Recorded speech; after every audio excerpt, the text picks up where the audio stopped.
বলো শুকর আলহামদুলিল্লাহ। এটা অনেক বেজ অব দি টাঙে ছিল, এই কাঁটাটা অনেক বড় কাঁটা। আমরা কিন্তু শুরুতে অনেক গভীরে তার কাঁটাটি বিঁধেছে, আসলে খালি চোখে বোঝাই মুশকিল। আমরা ইনডাইরেক্ট ল্যারিঙ্গোস্কোপি করে তারপরে দেখতে পেলাম যে কাঁটার অস্তিত্ব আছে। এখন আল্লাহ তাআলা যদি সহজ করে দেয় তাহলে আমরা আসলে কাঁটাটা বের করতে পারবো। তুমি কি হেল্প করে বের করো, পুরোটা বের করো, পুরোটা। হ্যাঁ ঠিক আছে, নড়া যায় না, নড়া যায় না, নড়া। বলো শুকর আলহামদুলিল্লাহ। খুশি হয়েছো? 10 দিন যাবত কষ্ট পাচ্ছ? এটা অনেক বেজ অব দি টাঙে ছিল, এই কাঁটাটা অনেক বড় কাঁটা। আমরা কিন্তু শুরুতে দেখতে পাই নাই কাঁটা, তো আমরা যখন দেখতে পেলাম না তখন আমরা আয়না দিয়ে দেখলাম বেজ অব দি টাঙে কিন্তু তার কাঁটাটা ছিল। তো ভাইজান কি বলেন, ভালো লাগতেছে?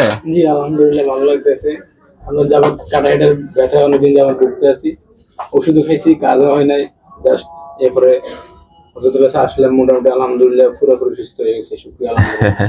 এখন কেমন লাগে তোমার, বলো তোমার ভালো লাগতেছে? খোঁচা আছে এখন?